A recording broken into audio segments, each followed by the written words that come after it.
tertúlia. Meu boa tarde a todos. Hoje é dia 7 de janeiro de 2014. É uma terça-feira e nosso verbete de número 2895. Ele tem 5 páginas, 50 elogios e 10 máximos.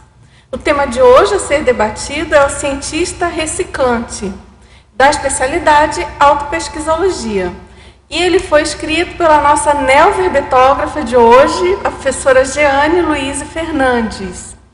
A professora Jeane é técnica em Química, né, e está graduada, se graduando em Química também. E ela é brasileira, natural de São Paulo, estado de São Paulo. O cientista reciclante é a consim, homem ou mulher, interessada na autopesquisa, promovedora da mudança pessoal para melhor, na busca prioritária, crescente e contínua da automeostase holossomática, tornando-se especialista em autorrenovação evolutiva e produção de gestações conscienciais. Na pensenologia, o holopensene pessoal da autopesquisa, o holopensene do paradigma consciencial, a implantação da autopensenização multidimensional. Na fatologia, o cientista de si mesmo, o paradigma consciencial aplicado à pesquisa e às reciclagens pessoais, as verdades relativas de ponta influenciando o resultado da pesquisa, a autossatisfação íntima, removedora de travões a partir da autoaceleração dos autodesempenhos reciclofílicos, o autodirecionamento promovedor de gestações conscienciais, a preocupação com melhoramentos contínuos, a identificação e aplicação dos autopotenciais. Na parafatologia, a autopesquisa diante dos parafatos, a autocomprovação parapsíquica, o parafato de a autoconfiança parapsíquica ser adquirida pela consina repetição dos trabalhos energéticos diários e pesquisas parafenomenológicas. Agora, aqui na argumentologia, nós destacamos, então, as 2 listagens que ela apresenta. A primeira é sobre posturas, são 5 posturas estruturadoras da autopesquisa geral ou da autopesquisa conscienciológica. Depois tem os indicadores, 5 exemplos de indicadores da condição de cientista reciclante. E na acabativa, nós destacamos, então, autopesquisologia, crescendo eletronótica, conscienciologia, descrenciologia, paracientista e reciclogenia. E na frase enfática, o cientista reciclante desafia autolimites e experiencia autopesquisa holossomática, renovando continuamente a realidade consciencial, rumo a neopatamares evolutivos gesconológicos. Na questionologia, você desafia os próprios limites? Quais trafores do cientista reciclante tem aplicado nas autopesquisas? E na bibliografia específica, nós temos uma fonte. Agora, professora Jeane, a gente tem também aqui a mega-análise do professor João Paulo. Então, vamos lá. Priorização, autorreflexão, autossuperação, autoinvestigação, autoexperimentação, autodiscernimento, autocientificidade, paracerebralidade, racionalidade, logicidade, coerência, reciclofilia, reciclogenia, reciclologia, teaticologia, gesconologia, descrenciologia, autocogniciologia, autopesquisologia e mentalsomatologia. Agora, a gente já tem aqui algumas perguntas de teletertulianos, mas antes disso eu queria que você falasse um pouco para a gente como foi a ideia desse verbete, por que você tomou essa iniciativa, resolveu escrever sobre esse tema. Então, o cientista reciclante, ele é qualquer pessoa capaz de promover ciclos de renovação, porque está baseado na autocientificidade. Dentro da consciencioterapia, ele é um consciencioterapeuta de si mesmo, que, no caso, entra em ser cientista de si mesmo. Ele é um pesquisador independente que visa na cosmoética, né? Ele sai daquele modelo do cientista tradicional, preocupado com método, com laboratório, né, com a simples experimentação do paradigma científico, né, no caso. E a cosmoética, ela está em segundo plano, porque ainda existe a competição, né, dentro do cientista que não é reciclante. Então, por isso, o nome cientista reciclante. Ele quer reciclar isso, ele quer ter uma satisfação em ir descobrindo os seus travões, né, combater os seus travões. Agora, você é da área da química, não é? Sim. Uma área bastante intrafísica, vamos dizer assim. Como é que você lida com esse tipo de diálogo, né? Da química com paradigma consciencial? Como é que você vê isso? Para mim, eu comecei tendo autoconflito, né? Basicamente, porque dentro do paradigma consciencial entra a parte da autoexperimentação. E na química, o sujeito e o objeto. Eles não se misturam. O cientista ele não é participativo dentro da ciência convencional. Então, foi um crescendo para a minha autopesquisa. Por isso que eu até indiquei ali como que a autopesquisa começa, né, na primeira listagem.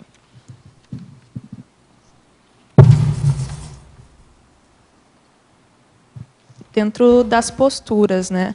O autoenfrentamento para as reciclagens contínuas, a autossuperação para a preservação da saúde e a rigidez pensênica, dentro da retilineidade, né? O raciocínio lógico, a compreensão, a aplicação da autoinvestigação, ampliando a compreensão da manifestação e do temperamento consciencial, o continuismo e a transparência. Aqui é o início da pesquisa.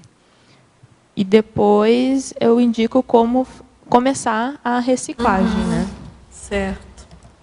Agora, professora Jane, a gente já tem aqui umas perguntas. Vamos lá, então, de alguns teletertulianos. Então, a primeira pergunta, ele pede que você... A pergunta é sobre o sinergismo. Justamente o sinergismo. Ciência convencional... Ciência e conscienciologia. Então, ele pergunta, não há um conflito entre as duas ciências, os paradigmas? Está na página 12, primeira linha. Sim, há um conflito de paradigmas, porque existem diferentes tipos de paradigmas, que até está dentro do artigo, na referência da Juliana. Eu vou comentar um pouquinho. A síndrome do conflito de paradigmas, sim, né? Esse é o verbete, mas tem o artigo logo abaixo ali. Tem. Que nós temos o paradigma científico convencional, né? Que são as experiências, a ciência convencional, ela é baseada no intrafísico. Então, para uma autopesquisa começar no paradigma científico convencional, não tem como, porque ela fica superficial. Ela pode começar, mas ela não vai atingir um nível de reciclagem. Temos o paradigma intrafisicalista, que ele impõe limites, né, as barreiras à dimensão intrafísica. Aqui vai entrar o abafamento dos seus trafores, né? O paradigma filosófico, que entra na forma de pensar teórica de pouca prática. Os princípios acadêmicos da filosofia. E o paradigma religioso, que é a forma de pensar nas religiões em geral, em comum com a crença, a devoção, né, a passividade e o locus externo. Então, existe o conflito, pode ter um conflito do paradigma religioso com o filosófico, e às vezes há um conflito entre os 4 paradigmas, né? Não esquecendo que tem o 5º paradigma, que é o paradigma consciencial, né?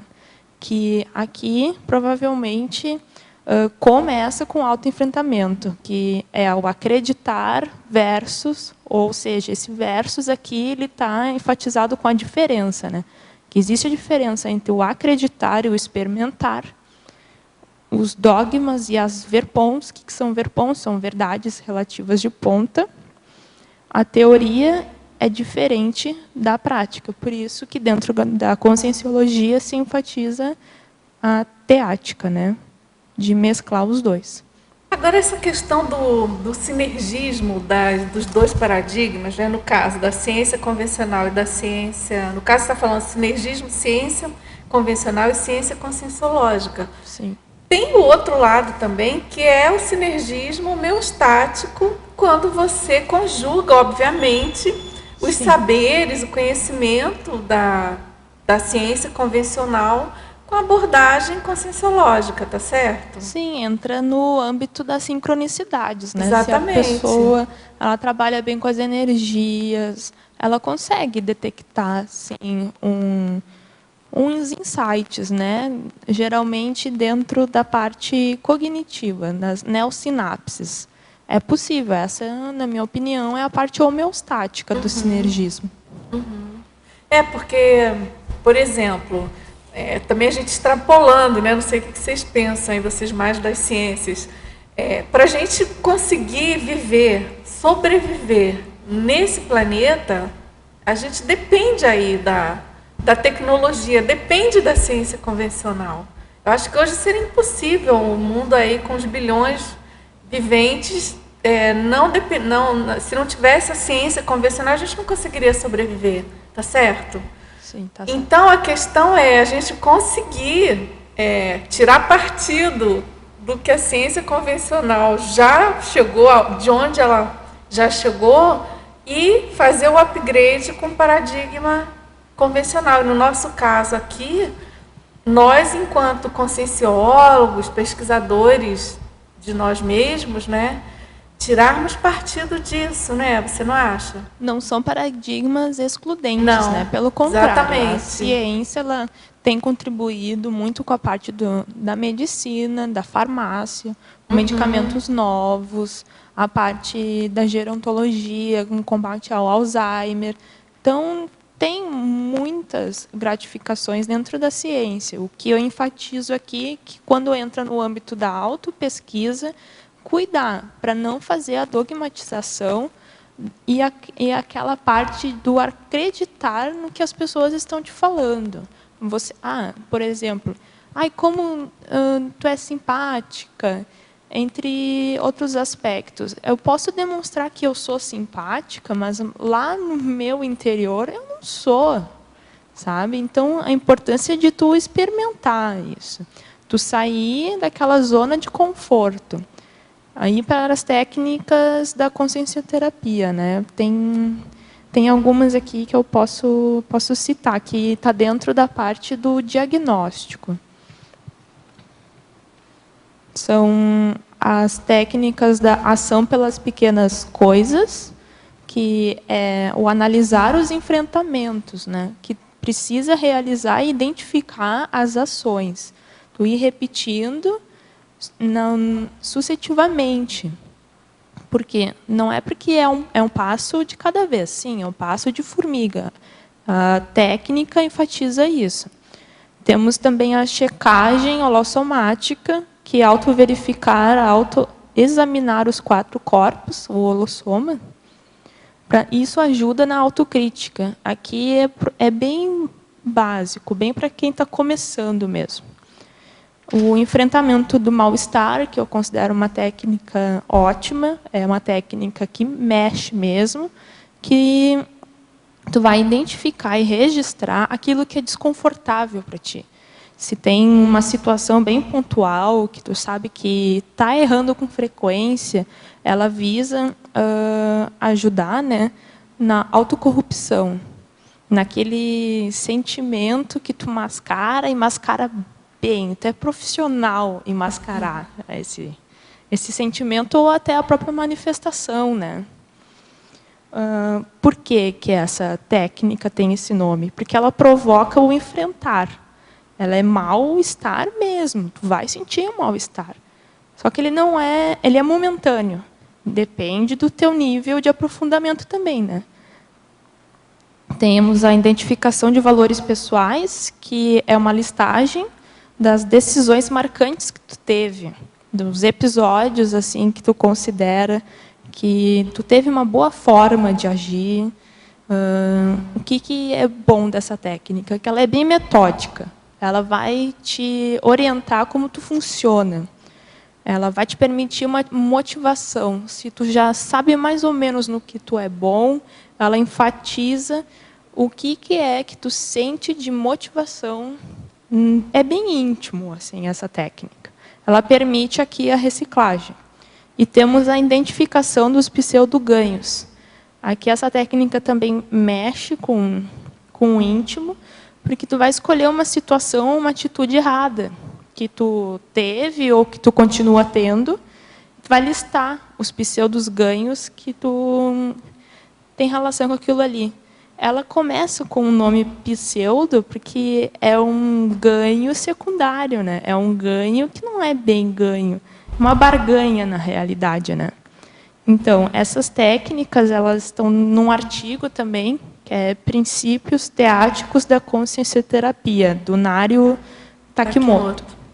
Então, para quem quer se aprofundar na autopesquisa, de uma maneira técnica, é uma dica. Muito bom. Agora, do mesmo Teletertuliano, na página 12 também, na segunda linha, ele pergunta quais são os efeitos das autocríticas profundas, rastreadoras do temperamento milenar.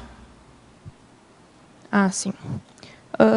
Eu considero que essa parte da efeitologia, ela está dentro do quadro sinóptico de pesquisa. O que é isso? É uma listagem de termos assim relevantes para a tua pesquisa. No caso da pergunta do Teletertuliano, entra na autotransafetividade, né, na parte do desassédio. Foi o que eu considerei de temperamento milenar. Um exemplo foi, na minha casuística, que eu fiz o curso da reciclagem das posturas monárquicas. Então, eu consegui ter respostas dessa parte do temperamento milenar. O que é que eu preciso reciclar? Não sei qual é o caso dele, mas é interessante ele ver essa parte da afetividade mesmo, que a raiz do temperamento até tem um verbete, que se chama raiz do temperamento. Ali tem umas técnicas, tem a parte da fatologia também, que é bem profunda. Então, se ele quer pesquisar isso, eu aconselho. Não sei se eu respondi a pergunta. Acho que sim. Mas eu acho Penso que é que isso. Sim. Tá ótimo. Sim, eu poderia perguntar? Claro. Acho que na fatologia, na linha 4, de baixo para cima, autoconsciência do limite das primeiras mudanças. Poderia explicar, estender um pouco esse limite de que está falando, quando uno está fazendo essas primeiras mudanças, não?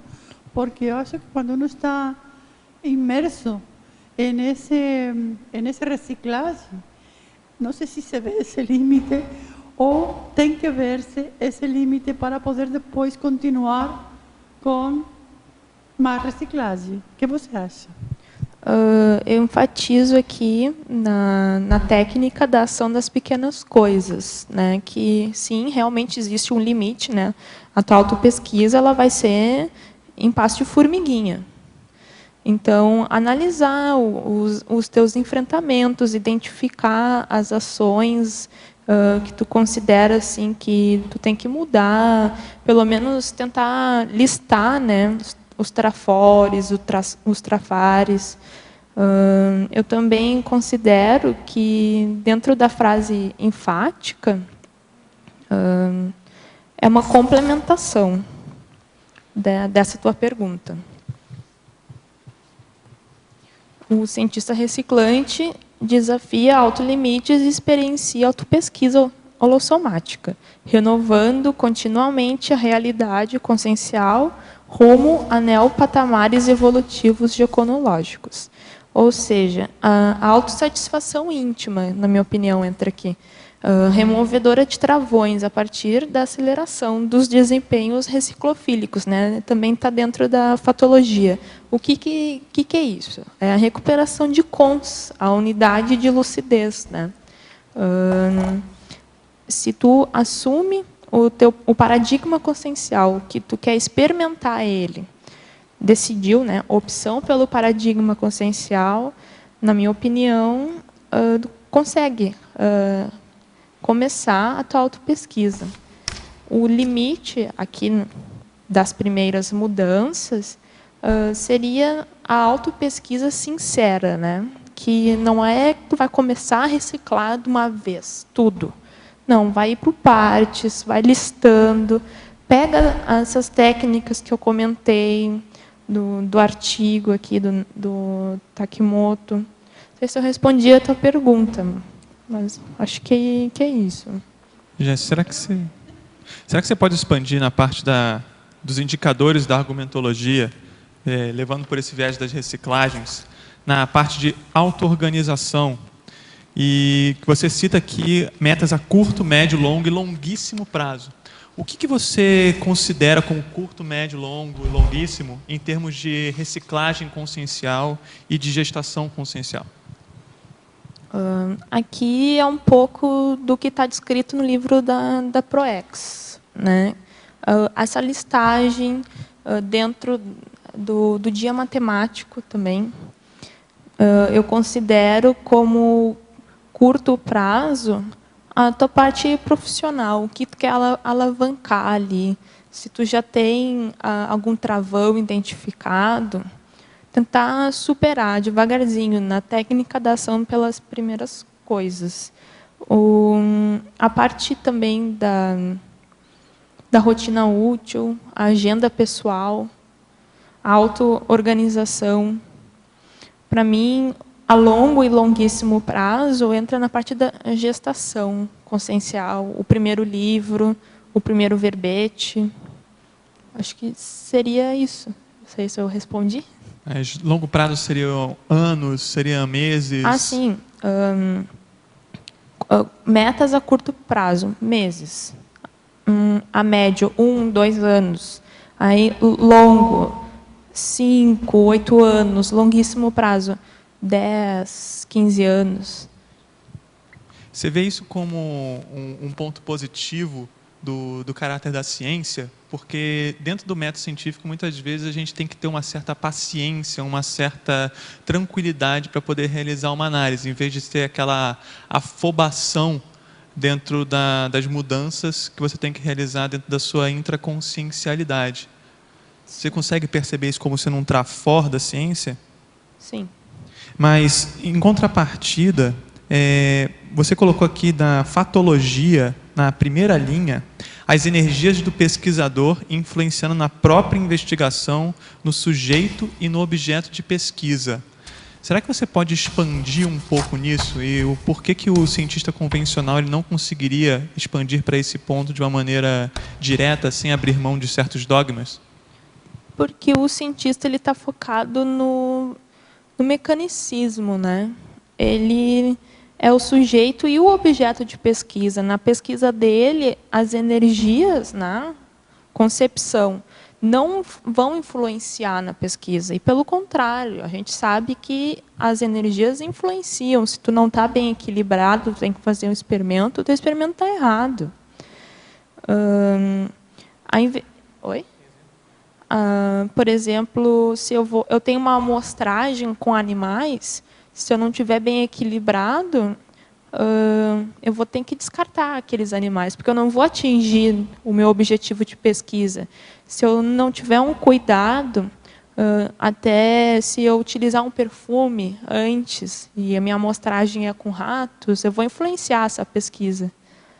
Mas eu posso não me dar conta disso. Posso entrar numa mesmice, né? Eu tenho implícito no meu pensamento de que não vai influenciar, e realmente pode não influenciar o perfume que tu está utilizando, mas tu está manipulando ali, tu tem que ter um cuidado. Acho que aqui o cientista convencional, às vezes, ele não tem um cuidado, mesmo a profissão dele sendo enfatizada no método, no raciocínio matemático. Então, aqui é bem paradoxal, né? E O cientista reciclante, ele pode utilizar o tipo de influência que ele realiza no autoexperimento e no heteroexperimento como mais uma fonte de autopesquisa? Sim, porque esse é o princípio do ser cientista de si mesmo, né? Aí já é um patamar de cientista independente. Ele já tem uma autoconsciencialidade, ele já aceita o paradigma consciencial, na minha opinião. Agora, Jane, na paradoxologia, na página 13, ele pede se você poderia comentar sobre o paradoxo do cientista neofóbico, paradoxo do cientista religioso e o do cientista de si mesmo.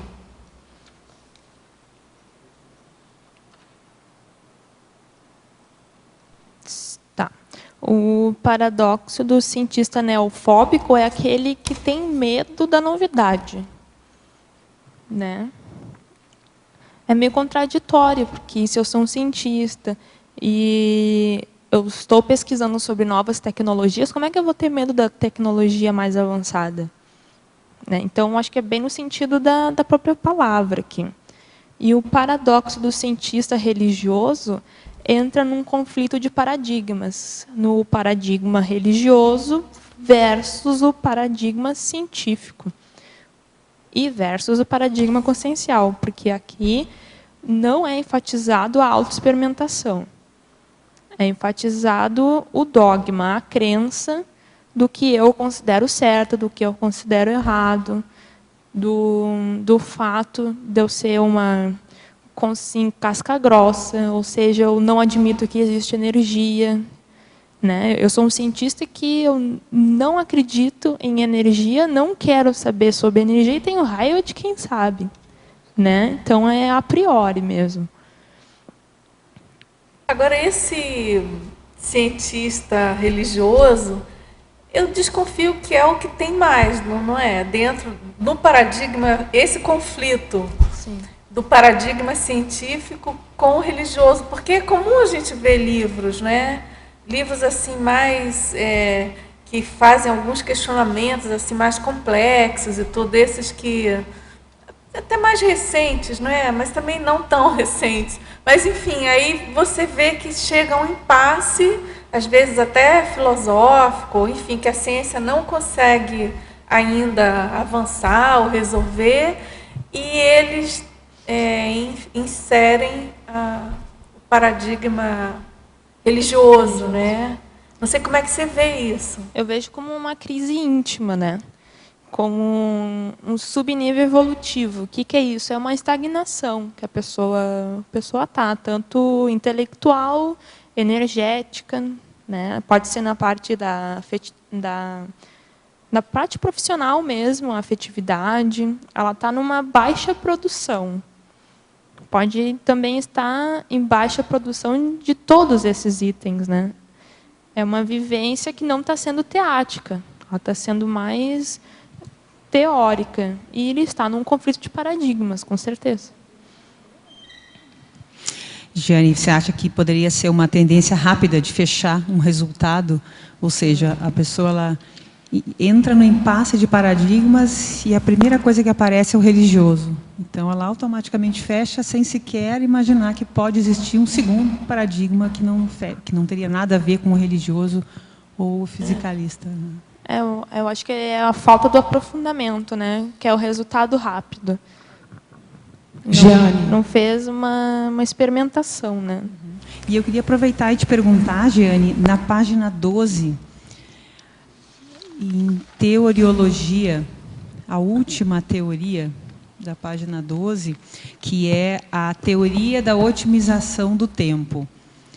Se você pudesse falar um pouco da tua experiência como cientista reciclante nessa teoria. Acho que essa teoria ela está bem dentro do verbete dia matemático. Se dá conta das tarefas que tu tem para o dia, se for possível fazer uma listagem, porque assim tu fica as tuas sinapses elas ficam amparadas, né? O teu dia rende mais, entra a parte da auto-organização. Por exemplo, assim, eu sei que é difícil, mas tentar manter um bloco de anotações por perto ou no bolso, porque daí vem aquela ideia, vem aquele insight. É quando a tua memória, tá bombando, né? É bem essa expressão mesmo. Jeane, aqui na página 13, em mitologia, você podia expandir as autodesmistificações científicas? Como é que seria isso? Seria o inverso da maniologia, né? Que, no caso, separar a filosofia da religião, do cientificismo, né? E fazer o gancho para o alto. Ou seja, né? Para auto-imperturbabilidade, para o autodiscernimento, que é nisso que o cientista reciclante busca, né? Ele quer uma pacificação íntima. Ele quer resolver, tanto por fora quanto por dentro. E, se possível, com o auxílio das energias. Acho que seria isso. Respondi? Eu queria que você respondeu.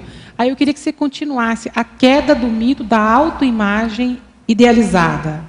Tá. Seria o que dentro da consciencioterapia a gente diz que é o perfil de quem não faz a autopesquisa, né?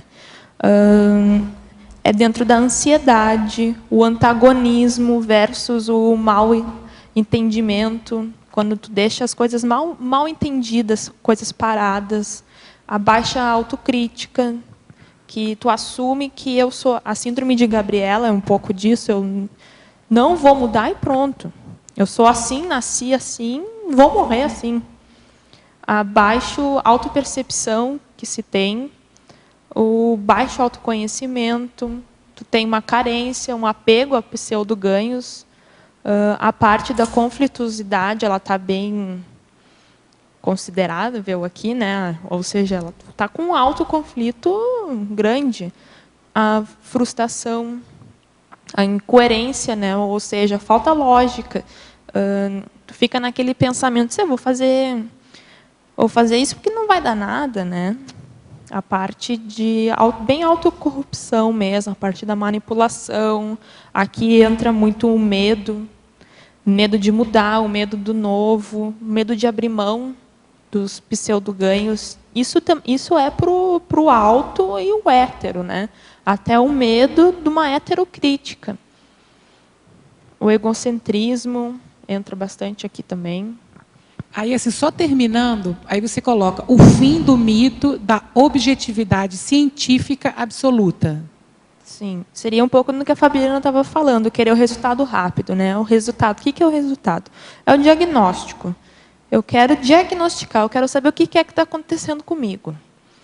Né? E em um mês eu quero fazer minha autopesquisa e ter um resultado. É impossível. Em um mês não tem como tu fazer isso. Por isso que ela é crescente e contínua. É isso que o cientista reciclante tá procurando, né? Até tem uma expressão de que quando a gente começa a fazer autopesquisa é para a vida toda, né? Ou seja, para seriex todos. E fora a pesquisa, a retropesquisa, a retroautopesquisa, né? Aí tu vai aprofundar mais. Ok, obrigada. Jeane, na fatologia, na página 11, você coloca a autoconsciência do limite das primeiras mudanças. Como é que se dá o que seria esse limite, né? E como é que se dá essa autoconsciência? Essa autoconsciência está em assumir a vivência do paradigma consciencial, né? Ou seja, sair da condição de cientista eletronótico, embotado, tanto das energias, da parte emocional, e que normalmente o teu limite está aí, né? Às vezes tu identifica que tu é um casca grossa, que tu não sente nada, e tu para a tua pesquisa aí. Tu entra num conflito autopesquisístico, né? Porque tu já identificou algo ruim na tua pesquisa e ainda não está preparado para pesquisar mais. Então, o ideal seria... Tu identificou que isso é um ponto cego, mas que não pare aí. E também não se rotule, né? Eu sou cego para multidimensionalidade e pare. Eu acho interessante aquelas técnicas da consciencioterapia mesmo. Eu estou insistindo na ação das pequenas coisas, mas, na minha opinião, a autopesquisa começa aí. Começa na identificação, nas listagens, tanto... Inventário, né? É, o inventário mesmo. Esse limite estaria, então, relacionado com a capacidade de autoconsciência, de lucidez? Estaria, quer dizer, que assim, a autoconsciência do limite das primeiras mudanças. Sim. Quer dizer, essas primeiras mudanças estariam limitadas justamente pela questão da autolucidez, para poder ter a autoconsciência do que precisa. Como é que seria? Eu não estou entendendo. Não que as mudanças estão limitadas, não é isso. Ela está mais no sentido da autopesquisa sincera. Entendi. Ter a consciência de que, a partir do momento que te pesquisa, a probabilidade de ter uma mudança é infinita, né? Existem Certo. infinitas mudanças a serem feitas, mas não se impor um modelo de uma caixinha, não se impor coisas, não aceitar a sugestão de qualquer pessoa. Certo. Aqui também é interessante avaliar as informações que chegam para ti, né? Pode pegar, por exemplo, os livros. Quais são os livros que estão chegando para mim, sem eu fazer muito esforço? Um pouco da parte do inventário mesmo. Aqui é mais metodológico, na minha opinião. Agora eu entendi o que você estava falando. Olha só, e o locus interno, promotor de autocuras? Você podia expandir isso aí, que eu achei interessante. O locus interno o que ele significa, assim, na minha interpretação, né? Que eu sou responsável pela minha evolução, que eu não vou ficar, né, comparando com o outro. Isso é bem difícil, ele é bem técnico, porque é baseado na tua vontade mesmo, na tua vontade de querer mudar, na tua consciencialidade de que, a partir do momento que eu assumir que eu sou um autopesquisador, eu vou ter assediadores ao meu lado que vão ficar me testando o tempo todo. Ah, ela mudou mesmo? Então, vamos ver. Aí entra aqui os conflitos, né? Familiares. Aqui é que tu vai ser testado mesmo. É a linha de fogo, da minha opinião.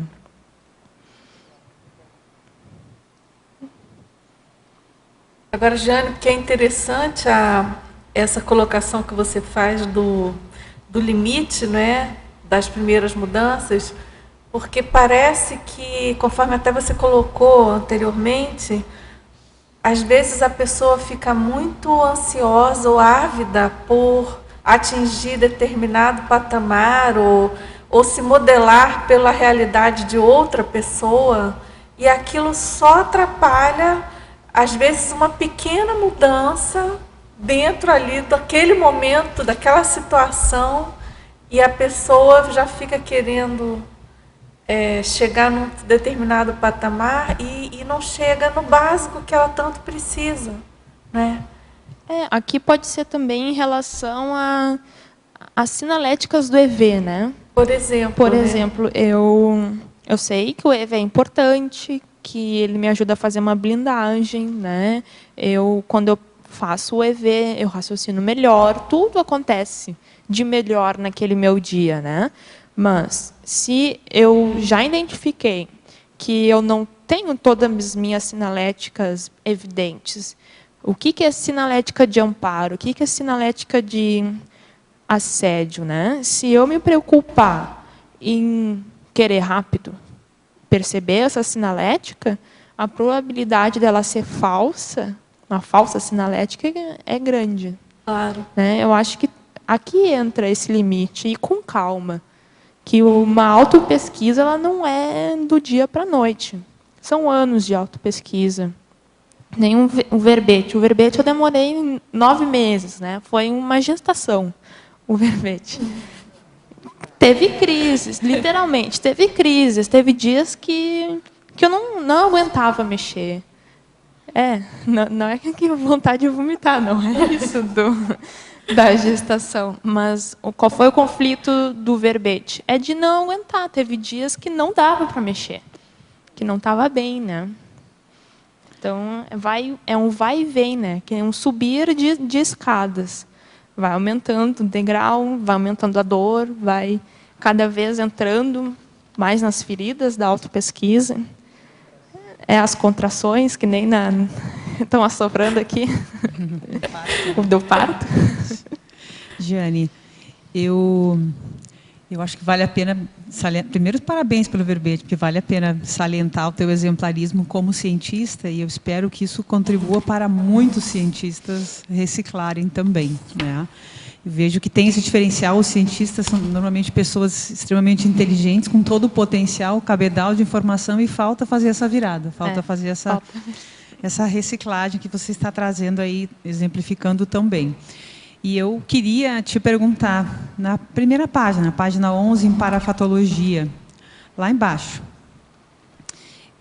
a origem aqui do último parafato, o parafato de autoconfiança parapsíquica, ser adquirida pela CONSIM na repetição dos trabalhos energéticos diários e pesquisas parafenomenológicas. Por que eu te perguntei?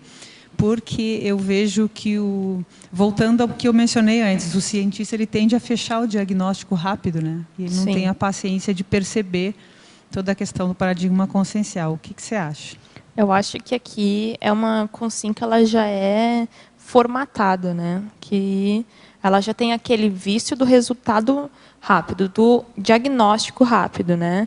Por exemplo, eu vou fazer uma terapia em 1 ano e aí eu me dou alta, né? Eu não continuo, eu não vou aprofundando o autoenfrentamento. Seria isso. E na parte das pesquisas parafenomenológicas, eu acho que entra aqui a escola do parapsiquismo, né? Levar a sério aquela informação, assim, principalmente vindo de um epicom, né? Nossa, como tu é ectoplasta. E não entrar e sair. Investigar, né? Fazer uma experimentação, dizer, realmente eu estou conseguindo fazer um bom EV, ou meu EV é uma EVzão, um EVzinho. Né? Então, aqui entra muito da maturidade, acho, da pessoa, né? Já tem 2 dúvidas, indo por essa vertente, para poder ver como que o cientista convencional pode passar para ser um cientista reciclante. Tem 2 perguntas. A primeira é pelo viés da parafenomenologia. Sim. Como que um cientista ele pode conseguir quebrar esse preconceito, esse apriorismo de analisar as energias? Eu já cheguei a ver casos assim da pessoa vivenciar o fenômeno, de sentir as energias, na hora ficar impactada e 10 minutos depois tentar achar diversas justificativas do porquê aquilo não foi uma experiência válida. O que uma consciência nessa condição pode fazer ou pode pensar para poder... será que é possível que exista essa realidade multidimensional? Pois é. Aqui até... eu estava conversando com uma colega ontem, que é o assumir a justificativa do nosográfico, né? Que cada vez eu fico mais expert nas minhas justificativas. Não, eu não sinto energia porque eu não sou bom, eu não tenho 15 anos de conscienciologia, é por isso que eu sou um casca grossa. E assim vai aumentando, cada vez mais aquela justificativa tua fica excelente para te não avançar. Cada vez tu fica te auto-sabotando, né? E tu pode realmente sentir um desbloqueio de algum chakra, sentir através dos plantochakras o que é uma energia, geoenergia, né? Sentir aquele calor nos pés e admitir, não senti nada.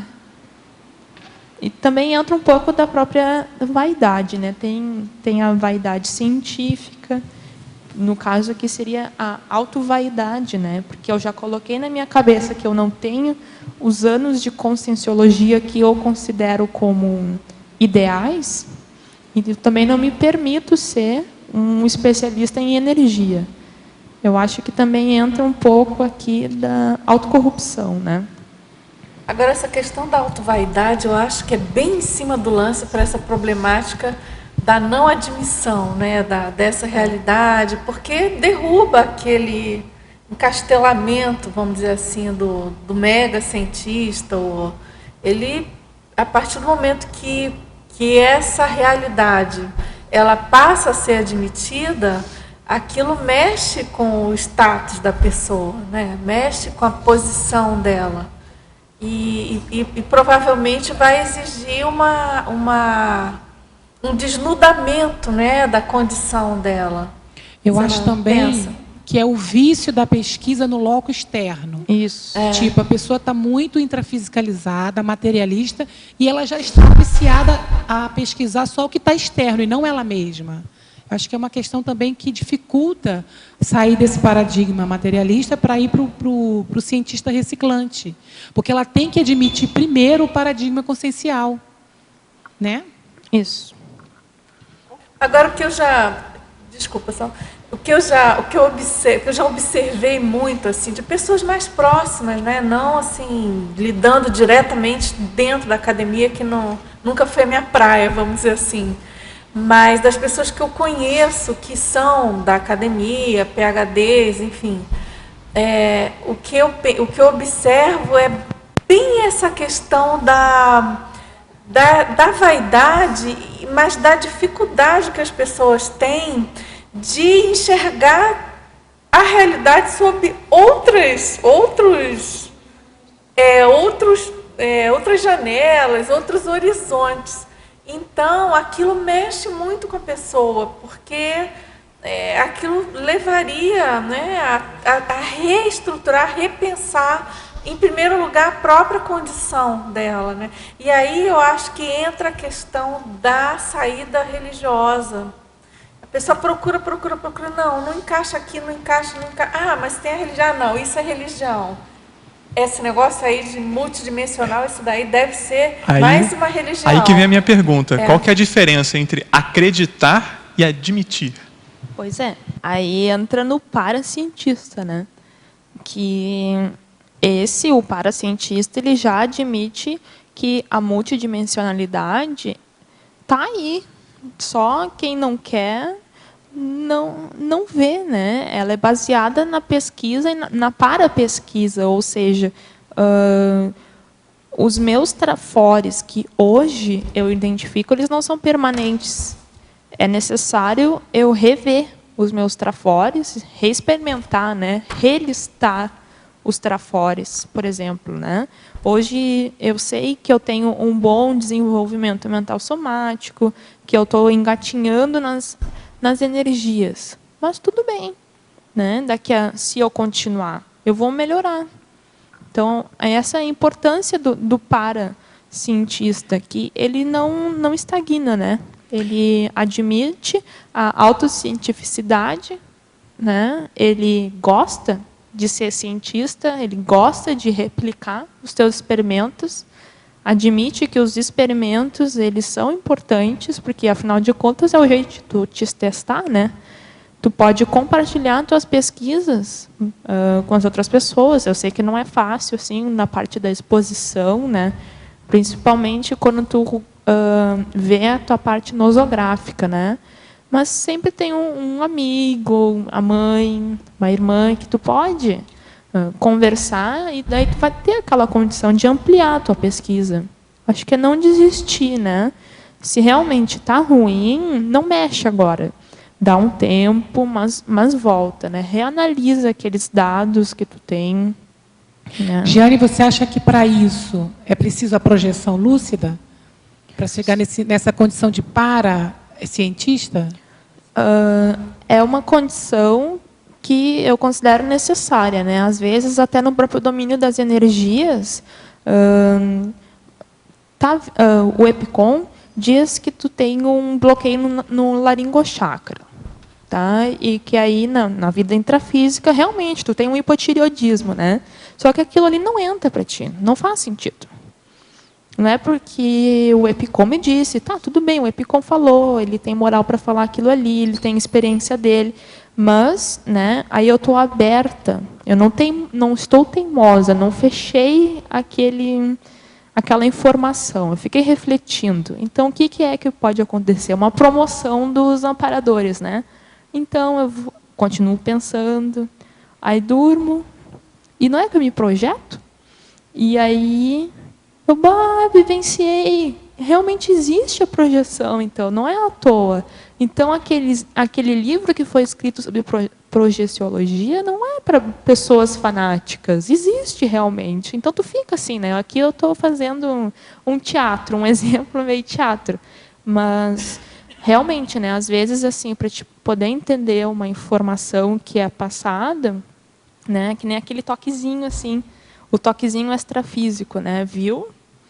Tu não te projetou? E agora? Não é que viu, acredita em mim. Não, não é essa palavra, mas é essa situação, né? É isso, o princípio da descrença. Isso. Né?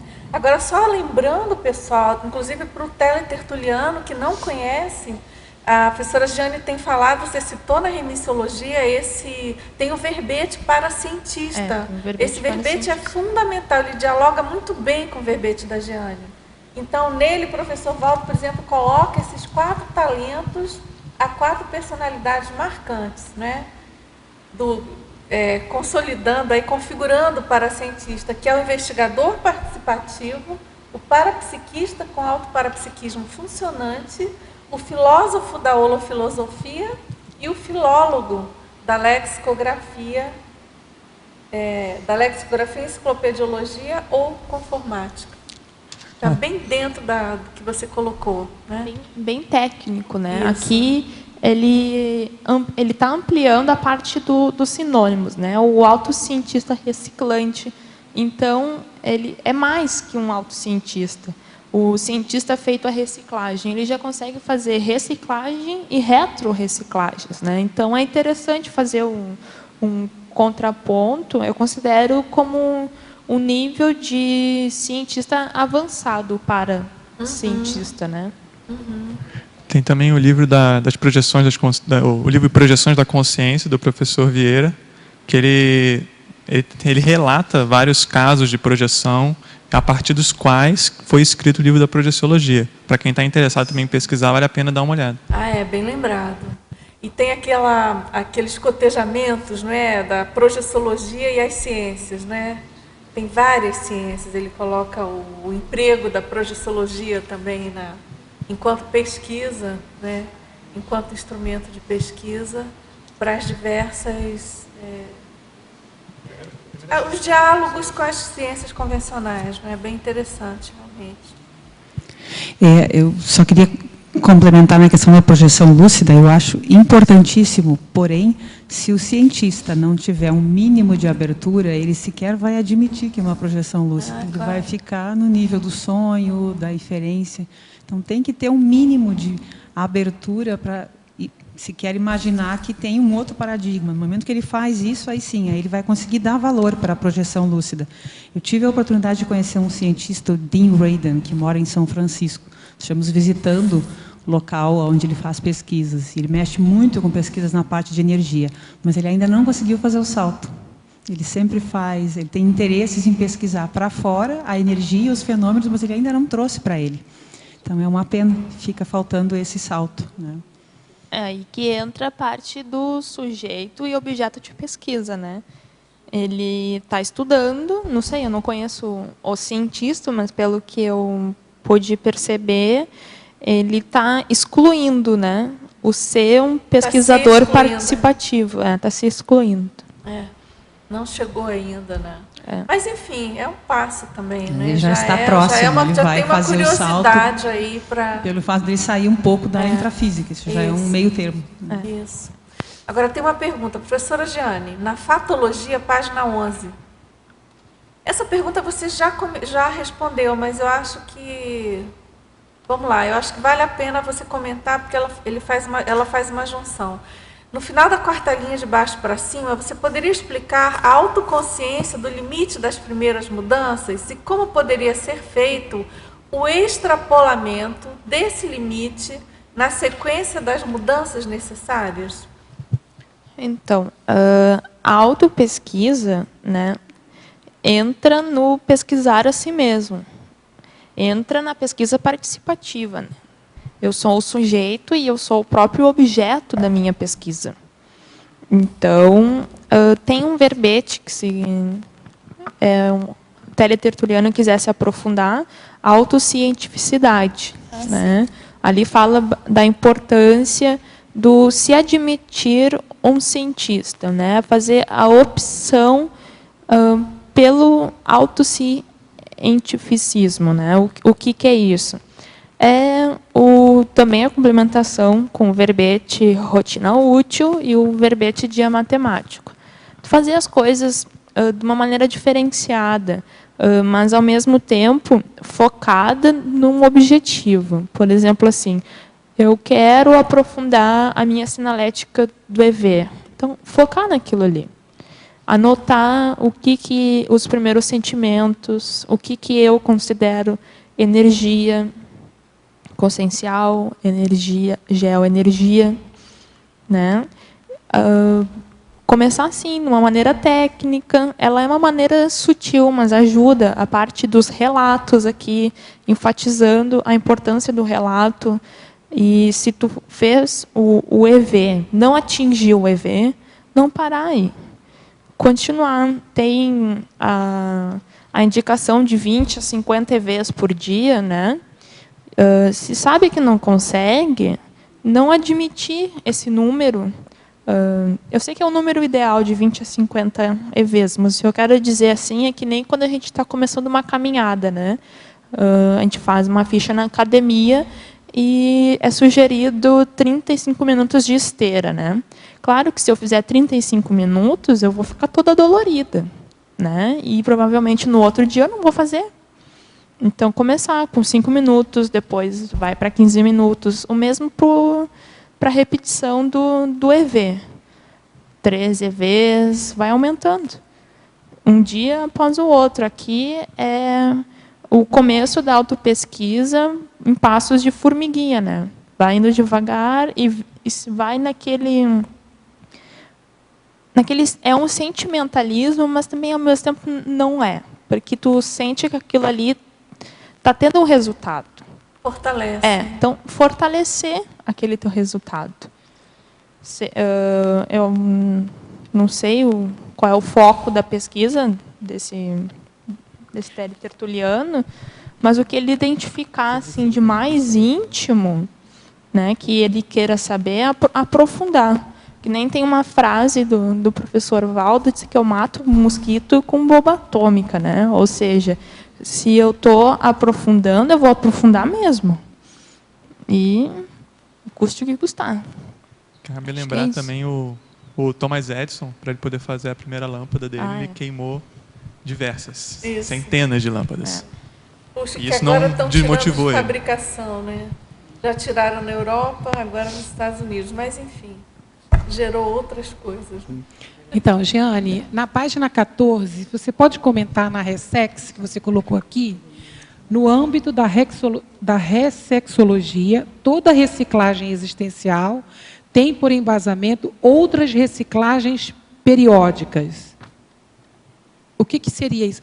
Tem a frase inteira aí, né? Na verdade, eu queria que você expandisse um pouco sobre como é que é esse crescendo. Aqui é na continuação daquilo que está ruim e que eu sei que eu tenho que mexer. Por exemplo, eu sei que eu não sou boa na parte da comunicação. Identifiquei que eu tenho uma comunicação travada, por exemplo, o traço da timidez. Né? Identifiquei isso, que está me prejudicando, porque eu não consigo me relacionar bem com os meus colegas, ou quando eu tenho que apresentar um trabalho, eu fico vermelha, começo a suar, dá problemas físicos. Vamos supor que eu estou pesquisando isso e identifiquei. Então, como é que eu vou fazer a reciclagem disso? Vai doer, né? Vou ter que fazer ensaios na frente do espelho, me preparar. Então, aqui a importância do autoenfrentamento mesmo, né? Admitir que aquela condição está fazendo um mal-estar em mim que eu quero mudar. Então, é um bate-bola bem sincero, né? Aquela conversa contigo mesmo. Estou preparada? Se perguntar, né? Estou preparada para essa mudança? Então, vamos mudar, vamos trabalhar, né? Acho que seria isso. Respondi? Sim, sim. Obrigada. Tá ligado, Pilar? É que estava ligado. Jeane, é o seguinte, é interessante a sua experiência ao colocar, você vê que tem se repetido a pergunta dos limites, né? A necessidade que a pessoa tem de ter limites, porque nós temos um soma limitado, ele tem um limite, ele ocupa um espaço. Então, ao fazer essa introspecção, ao entrar dentro de si mesmo, como sair desse espaço tão condicionado que é o nosso soma, né? Como sair disso? Como é a nossa mente? Como é que nós pensamos? Tal. Então, muito interessante usar o tempo, como você deu o exemplo aí, de usar o tempo, a cronometria, né? Tanto tempo assim, de minuto, de hora, de mês, de ano, que é um referencial externo a esse limite, mas que ajuda a ter limites para o desenvolvimento da autopesquisa. Achei muito interessante. Eu acho que vai ajudar assim, muita gente que fica assim, meio perdido. Como é que eu faço com isso? Eu faço EV e perde o limite do EV. Então, olha, calcula quantas vezes, quanto tempo eu vou ficar tentando, quanto que eu vou fazer, né? E vai percebendo, então, aquele crescimento, aquele desenvolvimento. Seja da energia, seja de outras coisas também, que você falou de enfoque num determinado aspecto da personalidade, né? Até para diminuir mesmo a ansiedade, a pessoa ficar mais tranquila para fazer esses experimentos, né, autoexperimentos. Sim, pode ser até com tabelas. Pode fazer, se a pessoa domina bem, né, a parte do computador, informática, fazer tabelas no Excel, ou assim, sabe, não gosto do computador, né, tenho aversão à tecnologia, faz a sua própria tabela.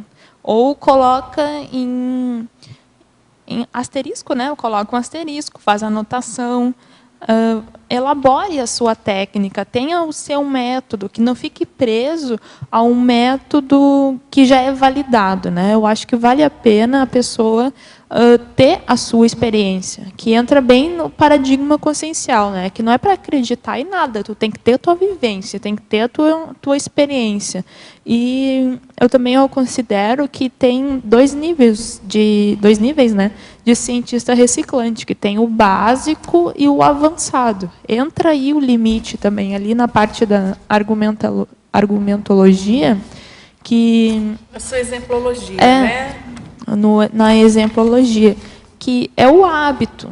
Eu vou, no começo, né, eu vou criar aquele hábito na minha autopesquisa, da minha autoexperimentação no assunto que eu quero saber, né? Por exemplo, se eu quero desenvolver um artigo, eu vou ter que me preparar bem, né? De repente, até fazer, quem sabe, um curso de redação, se eu identifiquei que eu tenho um bloqueio com a escrita, ou se eu quero fazer meu primeiro verbete, então procurar fazer o curso de webertografia, né? Se admitir que tu está naquele limite, tu está começando. Então, vai atrás de quem já tem experiência, né? O cientista reciclante avançado é o hábito da autopesquisa e a experimentação na produção da Megagescom. Então, seria aqui do livro, né? Eu sei que eu, com 24 anos, eu não vou escrever meu primeiro livro ainda. Eu vou esperar um pouco mais. Quem sabe, né, Jane? Quebra os paradigmas. Bom, enfim. Aí, mas a gente sabe... A gente escuta, né? As pessoas comentando que tem 10 verbetes escritos e ainda não fez o livro, e já tem 20, 25 anos de conscienciologia.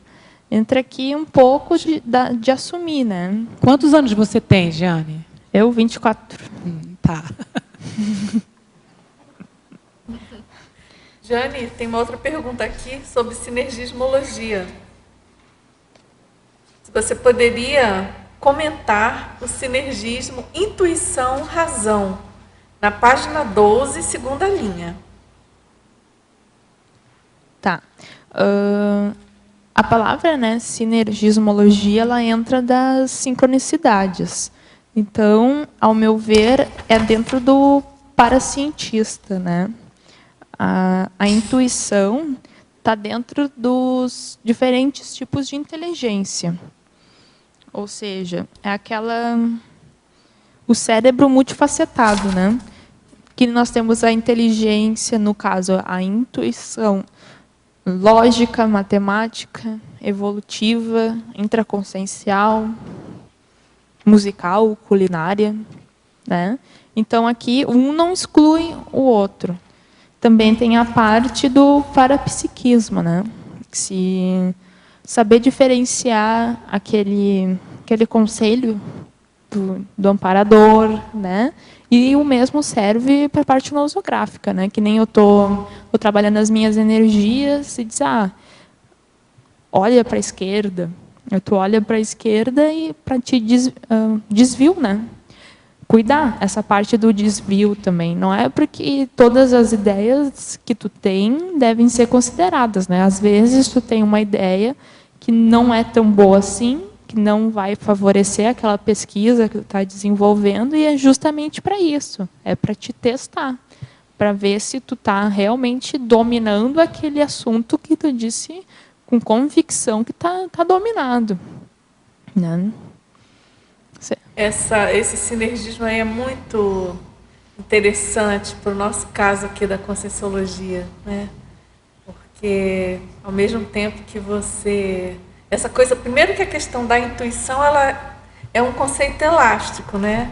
Mas aí, se você considerar a intuição enquanto uma inteligência aí parapsíquica, né? Envolvendo o parapsiquismo, e essa questão nossa da incipiência ainda, de compreender melhor, debulhar melhor o que está sendo intuído, a razão, porque tem também a questão do pseudo-erro, às vezes, né? O pseudo-erro. Você tem uma intuição, você quer racionalizar muito aquela ideia ou aquela intuição que você teve, você acaba atrapalhando tudo, né?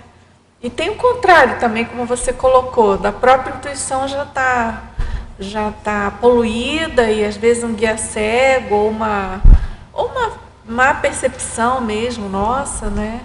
E é possível fazer um estudo do defeito, né? Dos autodefeitos. Claro, certamente. Se quiser aprofundar a parte nosográfica, aí é o canal, né? Identificou o que tem de errado, e se conseguir, né, ter fôlego energético e parte psicossomática também, né? Eu enfatizo, eu acho que tem que ir à frente, tanto para a parte homeostática e nosográfica. Identificou algum temperamento, vai em frente. Não precisa pesquisar só coisas boas, pode pesquisar coisa ruim também. É claro, é aquela história, né? Para entender de saúde, você tem que estudar a doença, né? Para você chegar na saúde.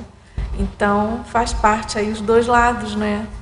Agora, a verbetógrafa, na fatologia, na página 11, primeira linha, você poderia expandir as energias do pesquisador influenciando na própria investigação, no sujeito e no objeto de pesquisa?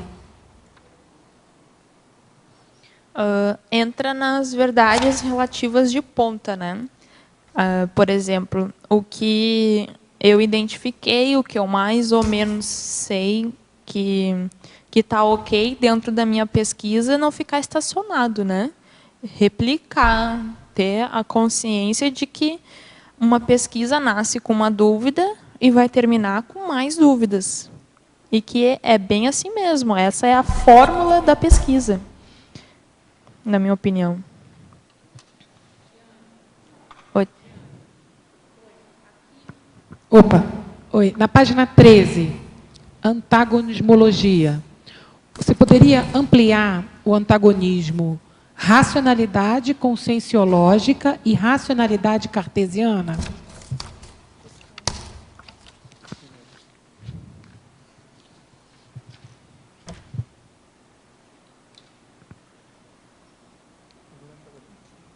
Antagonismo. Ah, tá. Aqui é um pouco do conflito de paradigmas, né? As duas são científicas, mas o que está prevalecendo nela? A racionalidade, né? A cartesiana está naquele movimento quadradinho, que eu não corro riscos, né? São técnicas que eu vou utilizar e para ter o meu resultado rápido. E a outra que tu falou? Racionalidade conscienciológica. Tá. É justamente o contrário, né? Aqui eu saio do movimento quadradinho, específico, e eu vou vivenciar, eu vou ter as minhas auto-experiências, que é diferente do cartesiano. O cartesiano eu vou olhar mais o fora do que o de dentro, né? No caso aqui, o que seria o de dentro? A autoconsciencioterapia, a autopesquisa eu não vou ver no cartesiano, eu vou ver isso na conscienciológica, na racionalidade conscienciológica. Na minha opinião, entra de novo naqueles 20 megatributos da pesquisa, né? A importância do autodesassédio, da taquirritmologia. Isso eu não vou ter no modelo cartesiano. Até nem é mencionado. O que é isso, taquirritmologia? O que é a propensão a neossinapses? Eu vou ter neossinapses no modelo cartesiano. Mas neossinapses contínuas, com evidências energéticas, eu não tenho no modelo cartesiano. Ok, obrigada. É interessante, né, porque eles são complementares e são completamente antagônicos, dependendo do momento, da situação e da abordagem. Né? Interessante isso. Porque o negócio é que quando você coloca a abordagem mental somática do discernimento, a racionalidade, obviamente, se potencializa, né? E na nossa condição intrafísica, é totalmente parapsíquica, né? E multidimensional, a hora que você está falando de mental soma puro, né? Uhum, exato. Então, e a pessoa, é o próprio cientista que vai escolher essa virada dele, né? Não, e ela coloca aqui, né, o antagonismo, pesquisa da matéria e pesquisa da consciência. Sim, que entra também o diagnóstico versus a investigação. Fazendo um exemplo disso, né? Como assim? Quando eu estou fazendo um diagnóstico, eu estou nomeando sentimentos, objetos, ou seja, aquilo que está mais fora, que está mais longe, né? E a investigação é o porquê, ou seja, são as minhas dúvidas, né? Aquilo que está mais íntimo. Por que tal situação me incomoda? Por que eu sinto dor de cabeça toda vez que aquela pessoa senta do meu lado?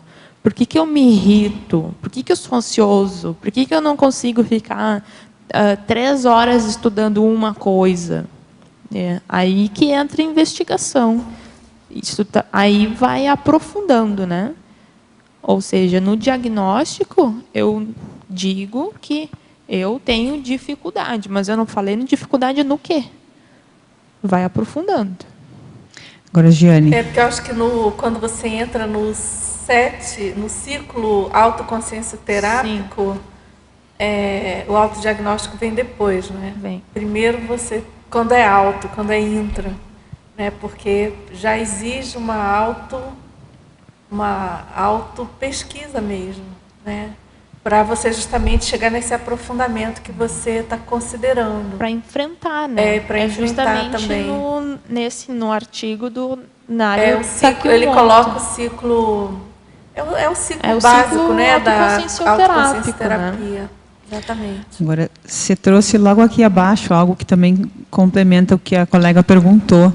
Em paradoxologia, o teu último paradoxo, ele é bem interessante, né? O paradoxo do cientista. Do cientista de si mesmo. O autoconsciencioterapeuta de si mesmo também poderia ser utilizado. Ou seja, eu vou promover as minhas curas, né? Eu estou procurando a autocura. Eu quero sair do vício do remédio, do vício da dependência da terapia. Não estou criticando a terapia, não é isso. Só que a autopesquisa, ela promove o apaziguamento, né? A satisfação de tu ter a tua reforma. Aquilo que é mais íntimo que tu identificou, tu vai fazer uma amizade, né? Tu vai passar a abraçar os teus conflitos, não aceitar. Tu vai entender por que é que tu tem aqueles conflitos, aprofundar isso aí. E aí que aí tem a questão da autocura, né? Da autocura. E aí você chega na autocura.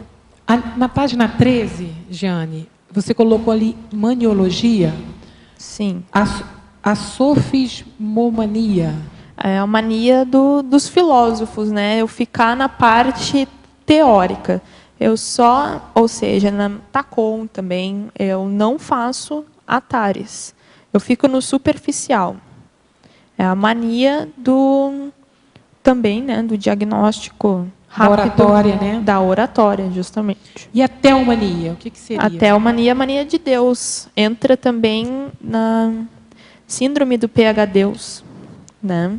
Síndrome do diploma. Okay. Megalomaníaco também entra aqui.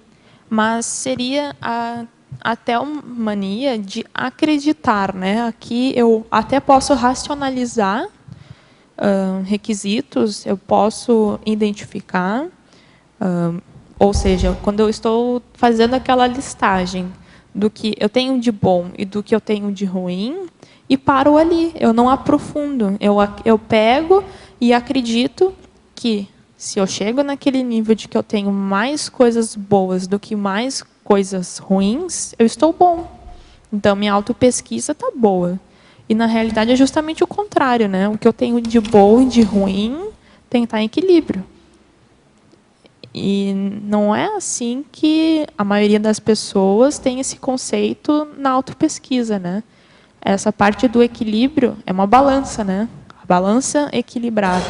E isso não é evidenciado na teomania.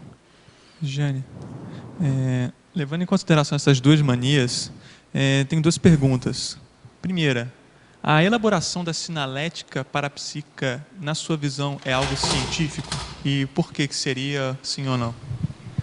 Sim, eu considero científica porque ela é metódica, né? Ela começa devagar, ela é visada na autoexperimentação, porque está identificando o que é uma sinalética de amparo, uma sinalética de assédio. E a segunda pergunta seria, qual que é a diferença entre você citar um autor de maneira científica e você defendê-lo de maneira religiosa? Por quê? Porque eu vejo que isso acontece muito dentro da ciência convencional, onde há uma certa briga entre autores. Tem um grupo que defende um autor versus o outro autor. Sim. Aí quando você, por exemplo, coloca um artigo científico da conscienciologia, isso aí é mais um, mas segundo fulano. Então, como que a gente consegue sair dessa coisa da defesa dogmática para a análise crítica, científica do que está escrito? Acho que, primeiramente, aqui, se bateu emoção, né? Se eu tenho aquilo de que eu tenho que evidenciar que eu sou a favor do autor tal, já começou errado. Como é que eu vou ser a favor só de um autor se eu estou pesquisando como um todo aquele conteúdo? É que nem quando a gente faz referências, né? Então, defendendo uma tese, tu não vai ter 2 artigos, tu vai ter vários artigos, tu vai ter vários autores. Eu acho que entra aqui a parte do emocionalismo exacerbado, né?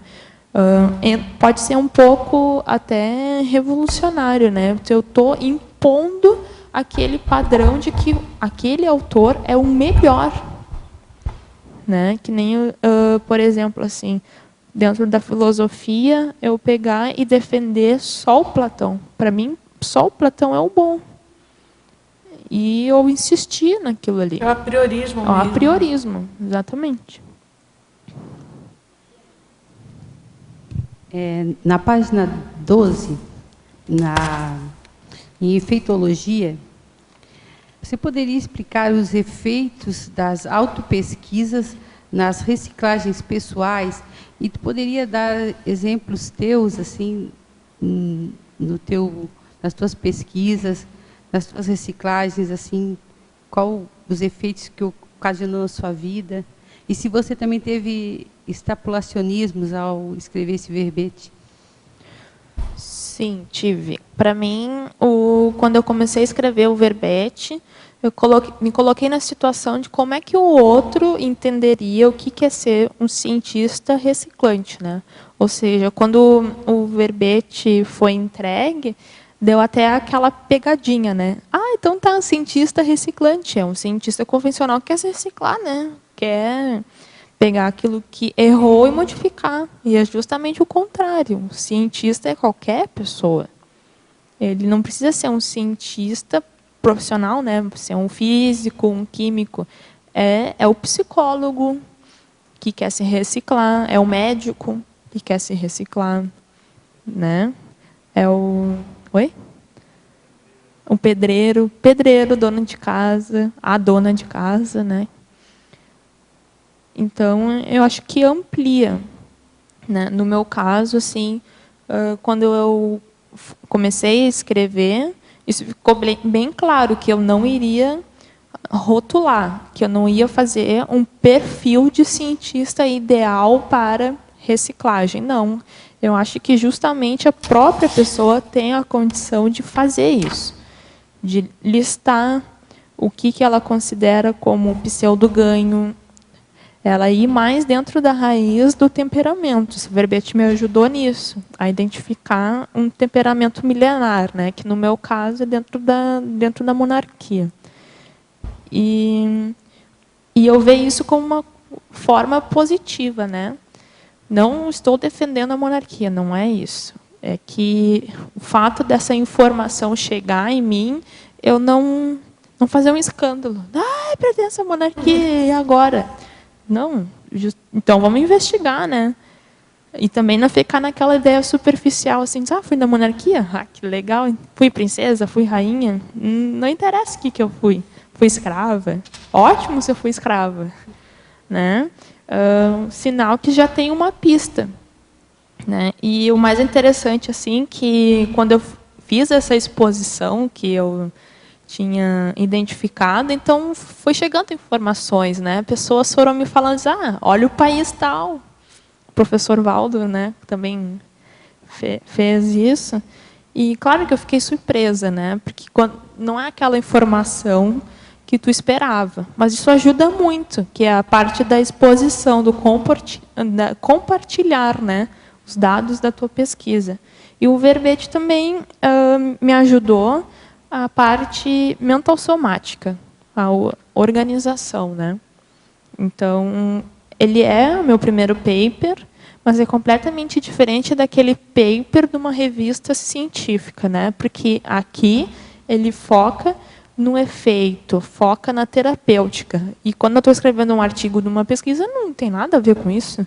Eu só estou divulgando aquela pesquisa, os resultados que eu tive, e se eu não tive resultado, a minha pesquisa está em andamento, ponto. E para aí, né? Na conscienciologia é justamente o contrário. A tua pesquisa ela passa a ser infinita. E cada vez tu forma um certo carinho com a tua pesquisa, né? Tu vai identificando que ela tá te ajudando, também está identificando que certos pontos eu não consegui mexer com tanta eficácia. Então, eu acho que é um crescendo, assim, que tu vai rompendo o primeiro limite e tu vai avançando a um ponto de tu ficar viciado em fazer reciclagem. E isso eu considero um vício bom, porque tu vai querer cada vez mais descobrir o que estar de errado contigo e procurar modificar, né? Vai aprofundando, vai né? aprofundando. Giane, 3 itens abaixo ali, em enumerologia. Você poderia falar da tua enumeração? Você poderia falar dos itens que você escreveu ali, a sua relação com eles? Sim. Aqui na parte da autoexperimentação científica, seria a parte até do meu melhoramento de como eu funciono, como eu consigo estudar, né?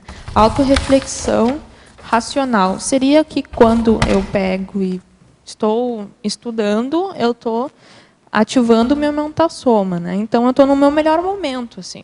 Eu consegui até ampliar um pouco mais o horário de estudo. Antes eu ficava 1 hora sentada, agora eu já consigo ficar mais. O ciclo estudar, pensar e metodizar. Eu considero isso aqui como o ideal, né? Porque o método está dentro da organização, de tu ter aquela consciência do que tu quer estudar, para que tu quer estudar, qual é o objetivo, né? O ciclo, pesquisar, analisar, matematizar, teorizar. Aqui é bem na parte da comunicação. Entra na docência também, que é o meu caso, que eu também estou fazendo licenciatura. Então, ainda não está prático, mas ele está sendo encaminhado, né? Agora, você tinha perguntado também a numerologia, não foi? A autorrenovação íntima. Seria o carinho pela tua pesquisa, o carinho que tu está identificando, que tu conseguiu reciclar e tu quer mais. É uma forma de adrenalina, né? Um combustível. Como é que é? Evolucionina? Evolucionina. Dá vontade de continuar, de não parar. A mudança do patamar evolutivo entra aqui no simbolismo do degrau, né? Vai avançando aí daqui a pouco tu consegue subir aquele degrau pulando, né? Antes tu ia com o pezinho, daí tu já consegue dar o pulo e vai indo. Auto-homeostase holossomática dentro da rotina. Tu fica numa rotina de que tu quer uma pacificação, né? Que tu fica ali, como é que eu vou dizer? Dentro da tua pesquisa, tu tem aquela parte que tu quer ficar mais retraído, né? Mas isso também não é ruim. Tu fica mais propenso a tuas autorreflexões, porque fazer autopesquisa realmente tu vai superando gargalos, né? Então, compartilhando essa pesquisa, os dados, tu entra numa auto-homeostase, um equilíbrio, né? A ressonância. Então, essa auto-homeostase seria quase uma consequência das autopesquisas, né? Uma consequência das autopesquisas. Então, eu queria perguntar da Giane como é que ela faz o Labcom dela. Ela falou que estuda licenciatura, é isso? Sim. Como é que ela consegue fazer esse laboratório dentro da profissão que ela escolheu? No começo, eu não admitia que eu iria ir para essa parte da licenciatura, mas eu vejo assim que é uma oportunidade, a oportunidade de que tu estuda para ensinar os outros, né? Então, primeiro, tu pega aquele conteúdo, fortifica, né? O que é a tua interpretação e tu vai mudando, porque numa sala de aula tu tem mais de 30 alunos, tu tem 30 maneiras diferentes de explicar aquele conteúdo, né? Que tu passa a ser um professor, não só um professor, um educador, né? Tem cabeças pensantes ali que estão te escutando, querendo aprender contigo. Então isso motiva a querer dar o teu melhor, né? Dentro da sala de aula. Você pode expandir um pouco o crescendo subcerebralidade, cerebralidade e paracerebralidade? E o quanto que isso está relacionado com a autodespertologia? Que é a parte do instinto, né? É um crescendo daquilo que eu tenho enraizado, se tornar um pouco mais claro e vai ficando claríssimo, né? Ao ponto de não me afetar mais o que eu tenho de nosográfico. Ou seja, o ser desperto é quando ele não se incomoda mais com a parte ruim, né? Da pesquisa aqui, trazendo para o verbete. E eu vejo que é uma luta, que é uma autoluta, né? Que tem momentos que realmente tu está preparado para mexer, e quando tu não está preparado para mexer, saber reconhecer, saber se dar um tempo, que eu não vou me tornar um ser desperto em um mês. Tem a técnica dos 3 anos para ser desperto, eu acho que vale a pena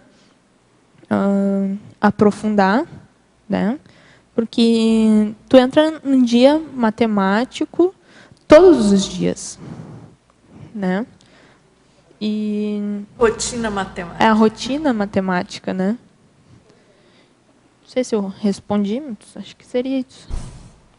Agora, professora Jane, na fatologia, na página 11, na 4ª linha, você poderia comentar o fato de cientista reciclante poder ser qualquer pessoa com vontade de promover ciclos de renovação?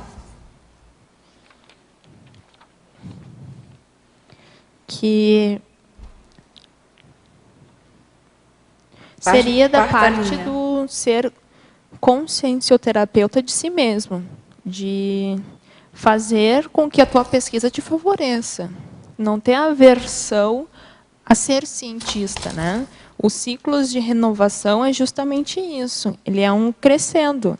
É que nem quando tu coloca aquela imagem do alvo, né? Tu estipulou um alvo que tu quer atingir. Então, isso é ótimo.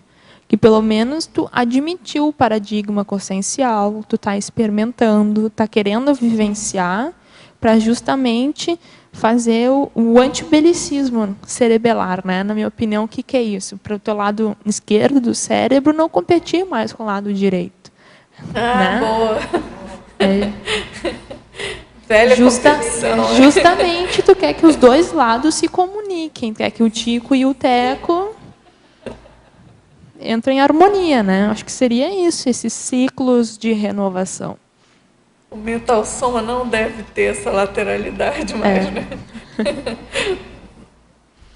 Agora, na fatologia também, na página 11, 7ª linha, você poderia falar sobre a autopercepção dos trafores e trafares? Aqui é o jogar limpo consigo, né? E não ficar só no nome. Identificou o que está errado e aprofundar o que está errado. E o mesmo para o certo. Identificou o que está certo, por que está certo? Em que momentos que eu consigo me sair melhor? Ou seja, posso identificar como um trafor leitura. Consigo ler 5 livros em um ano. E eu acho isso um máximo. Só, né? Tem gente que diz só 5 livros um ano, mas para mim, que eu não gosto de ler, vamos supor, né? Já considero um trafor. E trafar seria, por exemplo, eu identificar o belicismo, né? Energético, vamos supor. Que eu sou uma pessoa que, quando eu chego num lugar, eu chamo a atenção, mas eu fico calada. É completamente contraditório, né? Então, se a pessoa realmente quer se aprofundar nisso, é interessante. E não ela só ficar naquela ideia de sou belicista, e agora, o que eu vou fazer? Acho que sair dessa linha do estacionário. Procurar saber por que eu tenho aqueles traços e entrar para as técnicas da consciencioterapia. Ver a que se identifica mais. Aqui eu sugiro o artigo da Juliana, que fala bastante dos paradigmas, o artigo do Nário Takimoto. Da Juliana você colocou na bibliografia, não é isso? É muito interessante esse artigo. E o verbete dela também vale a pena ver. Síndrome do conflito dos paradigmas. É muito bom, é muito interessante. Agora, na parafatologia, na página 11, 3ª linha, você poderia abordar o parafato de a autoconfiança parapsíquica ser adquirida pela contínua repetição dos trabalhos energéticos diários e pesquisas parafenomenológicas? Eu acho que aqui entra a parte da motivação versus a desmotivação. Né? Que eu não vou estar preparada todos os dias para mexer com as minhas energias. né? E que é justamente quando eu não estou a fim de mexer as minhas energias, é o que mais precisa. Esse é um ponto. É o ponto. É o desafio, eu penso que para a maioria, né, dos conscienciólogos. E dá um jeito, compra adesivo do EV ou faz o seu próprio memorando, faz os bilhetinhos, coloca no e-mail, mais um EV por dia. Dá um jeito. Como? Você tem o relógio de marcação. Tem uns que gostam do relógio, para outros não funciona. Coloca o bip no relógio. Esse negócio fica pitando, eu já acostumei, não resolve mais nada. Enfim. Então, acho que é como você colocou anteriormente, o importante é o cientista reciclante desenvolver suas próprias técnicas, né, os macetes, os métodos.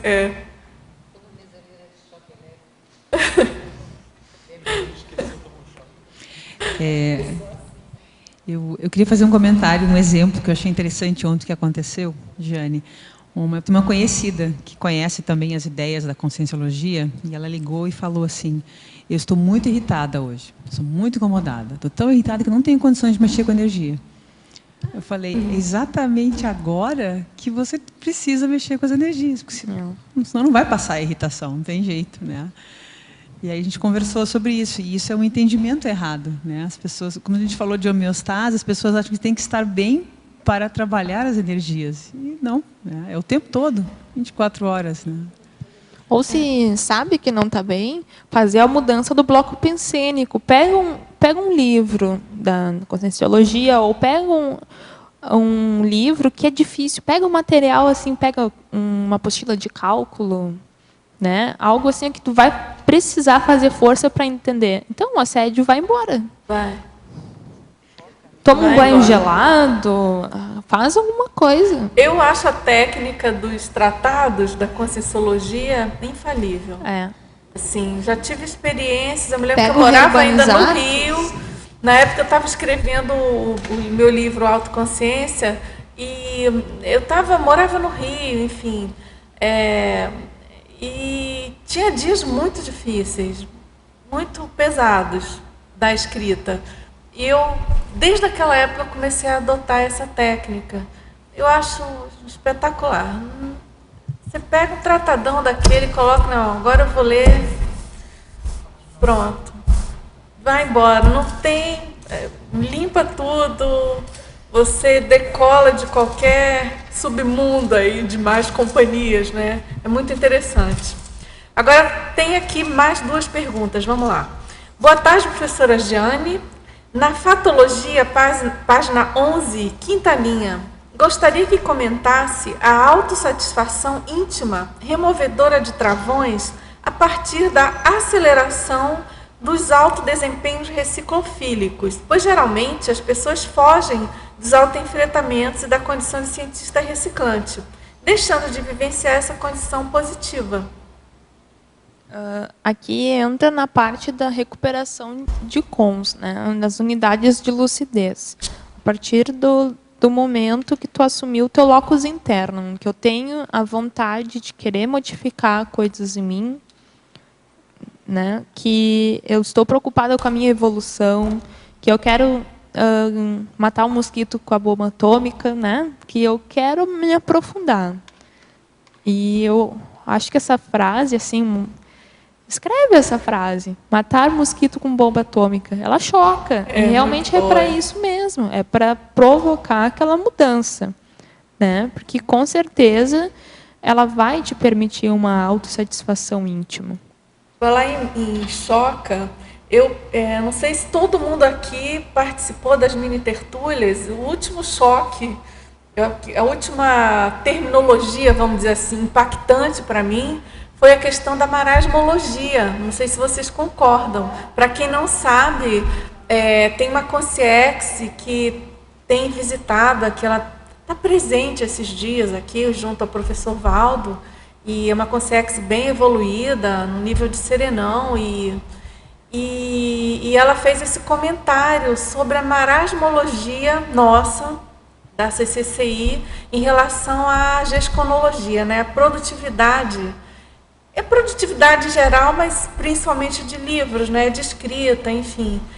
E eu acho que foi uma denominação muito tarística. Eu já conversei com várias pessoas que ficaram impactadas, saíram daqui, passaram um dia pensando nesse termo, nessa palavra, né? E como que é importante isso para a gente. Para mim também, eu fiquei o dia todo com a palavra marasmologia. E aí é interessante também ver essa questão de nível de serenão, né? Da acepção do uso do sufixo logia, porque amplia de uma tal maneira a ideia, né? Que se fala marasmo, é forte dizer que a gente está no marasmo, mas na hora que você fala marasmologia, nossa, puxa, aquilo dá um impacto, né? Aí em cima do lance para o cientista reciclante, você não acha? Eu acho, porque tu faz uma reciclagem, tu atinge mais pessoas quando na escrita de um verbete, né? Mesmo ele sendo em português, olha a quantidade de pessoas que têm acesso ao verbete, né? E fica, né, Jane? E fica ali para te reler. Tem a tertúlia online justamente para isso, né? Que é sempre uma ampliação do verbete. A gente sabe que é uma linguagem técnica, mas existe toda uma estrutura lógica para um termo estar abaixo do outro. Existe também a parte lógica da etimologia, né? A gente normalmente pula assim, né? Vai lendo a definologia, aí sinônimos, antônimos e vai pulando. Isso é o cacoete, né? Mas tem toda uma lógica. A parte da neologia, ela é feita dentro da língua portuguesa, né? Tu não consegue fazer uma neologia dentro da língua inglesa, né? Os vocábulos também, acho que tem toda uma parte considerável dentro do verbete. E a fatologia amplia muito o verbete, a argumentação também. Tem uma inteligência muito grande aqui nessa. Tem toda uma engenharia. Essa chapa com da certeza. chapa verbetográfica. Tem toda uma paralógica aí nessa estruturação. Que a gente aos poucos vai debulhando e vai entendendo melhor, né? Agora tem um comentário aqui, ela pediu também, a mesma teletertuliana, para você comentar, na Fatologia, página 11, sexta linha. Ela coloca em seguida, né? O locus interno promotor de autocuras é outra postura importante em que a maioria busca cura apenas através de recursos externos. Você poderia comentar? Aqui entra na vontade fortíssima, né? Da autopercepção. Que nem eu tinha comentado anteriormente, daquela comparação que tu faz do outro, né? Que o outro já está melhor que eu, e então tu vai te subestimando. Acho que tem que cuidar. E é justamente o locus interno, é o que ele não promove. Ele quer que cada vez tu se aprofunde mais em ti, que tu passe a ser um especialista em si mesmo, né? Que esse é o princípio da autopesquisologia, na minha opinião. Fazendo uma síntese do que seria o locus interno. Uhum. Pessoal, agora, só queria, não sei se eu fui clara quando eu falei da marasmologia, talvez eu tenha dado a informação incompleta para os teletertulianos. Então, assim, o recado, isso foi discutido também, foi colocado no Círculo Mental Somático, né, no sábado, mas, enfim, a questão a ênfase que o professor Valdo deu, na gente tomar a responsabilidade que é nossa no sentido de produção gesconológica. É como se a gente tivesse, então, nessa marasmologia, apesar de ter todo um aparato técnico, paratecnológico, né, na CCCI, e a gente está produzindo menos do que poderia ou deveria. Tá certo? Eu acho que isso tem sinergia com o verbete, porque se você for ver na exeprologia, os dois casos citados na exeprologia têm a ver com produção de GESCOM. Exatamente, na própria definologia, né? A questão que configura, não é isso, Jânia? O cientista... Justamente isso, que é aí que o cientista reciclante tem um rapport para a reciclagem, é através da gestação consciencial. Exatamente. Muito bom, então. Bem sincrônico seu verbete aí com a Verpom da semana. Enfim, pessoal, nosso tempo está esgotado. Nós agradecemos muito a participação de todos vocês, tertulianos, teletertulianos, da nossa neoverbetógrafa de hoje, professora Giane. Nós aguardamos aí novos verbetes com os seus neoachados científicos recinológicos, tá certo? Então, muito obrigado. E os nossos comerciais? Obrigado. As pontuações da tertúlia de hoje foram 14 assinaturas no livro de presença, 23 perguntas presenciais e 16 perguntas respondidas online. Hoje teremos um recado. A Anália, concurso 40 manobras energéticas. Obrigada. Boa tarde, pessoal. Hoje nós falamos aqui sobre EV, né? A nossa verbetógrafa deu aí umas dicas para lembrar de trabalhar as energias diariamente. A teática energética, será que ela está fazendo parte do nosso dia a dia? Pois é, pessoal do Rio de Janeiro e região já vai ter uma ótima oportunidade para trabalhar com as energias. É o curso 40 manobras energéticas que a CIP está levando para o Rio nos dias 10 a 20 de janeiro deste ano, ou seja, são 3 dias de trabalhos com energias. O curso será ministrado pelo professor IEPCOM Mário Oliveira e será no Hotel Windson, Flórida, Salão Guanabara, na Rua Ferreira Viana 81, no Flamengo, no Rio. As informações poderão ser obtidas pelo telefone código de área 21 3153 7574. Esse curso não tem pré-requisito e é um curso prático, com trabalho de energias e também com manobras básicas em dinâmicas interassistenciais. Imperdível, gente. Aguardamos vocês lá. Obrigada. Para amanhã teremos o verbete Autossuperação da Arte Marcial, com a especialidade Autorreciclologia, com o verbetógrafo Flávio Camargo. Obrigado e boa tarde a todos.